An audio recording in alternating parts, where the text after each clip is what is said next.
Did I invent accelerated learning? No. It's fair to say I popularized the concepts behind accelerated learning through the various books I've written, but I certainly didn't develop all the ideas. In fact, what I can claim to have done is draw together some fabulous research from some very major universities. And in particular, I'm impressed with the work done at Harvard University by Professor Howard Gardner, who developed the concept of multiple intelligences. He was dissatisfied with IQ as being a reasonable measure of human capacity, of intelligence. And he felt there was more to it than that. And he looked at basically almost every society, every nation, and concluded that you could define intelligence differently. That there was anything up to 8 different forms of intelligence. You had a mathematical logical intelligence. That's fairly obvious what that is, the ability to deal with sequences, numbers, etc. You're numerate, you have a high mathematical logical intelligence.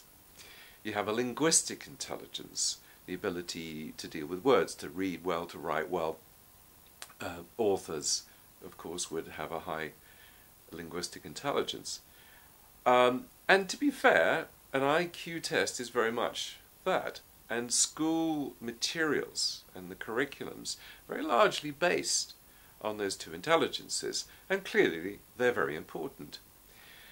But we have other intelligences, a visual spatial intelligence, a navigator, an artist, a sculptor would be high on those intelligences.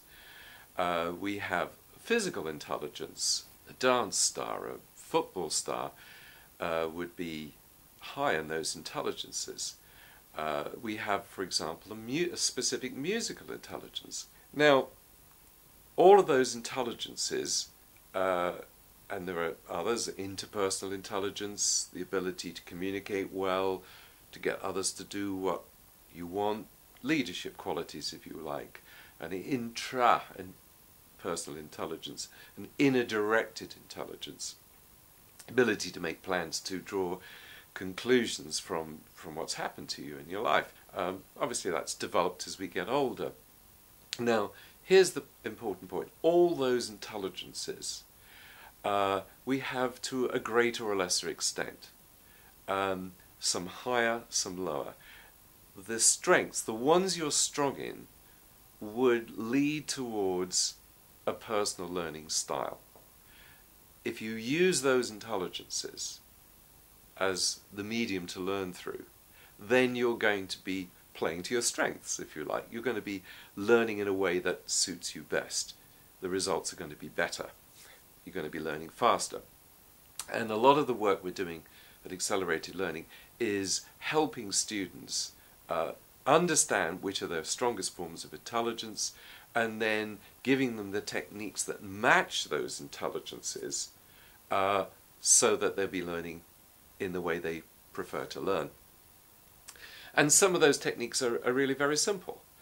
If, for example, I have very high physical intelligence and I'm learning a language, and it's on the screen now, I may want to walk, literally, I may want to put the words of the sentence, in this case it's German, down on the floor and literally walk step by step through that sentence.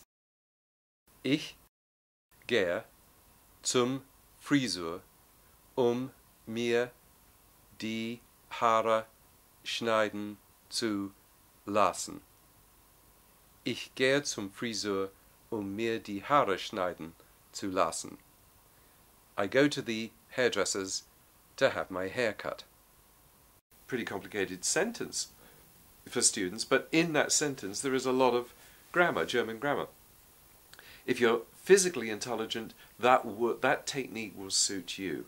And that's using those intelligences that play to your strengths is the secret of becoming an effective and good student. And when students are taught that, they blossom. They understand why certain subjects are more difficult to learn than others.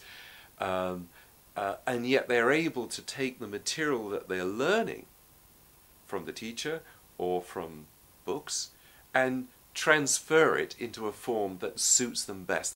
That's the secret. That's why accelerated learning works so well.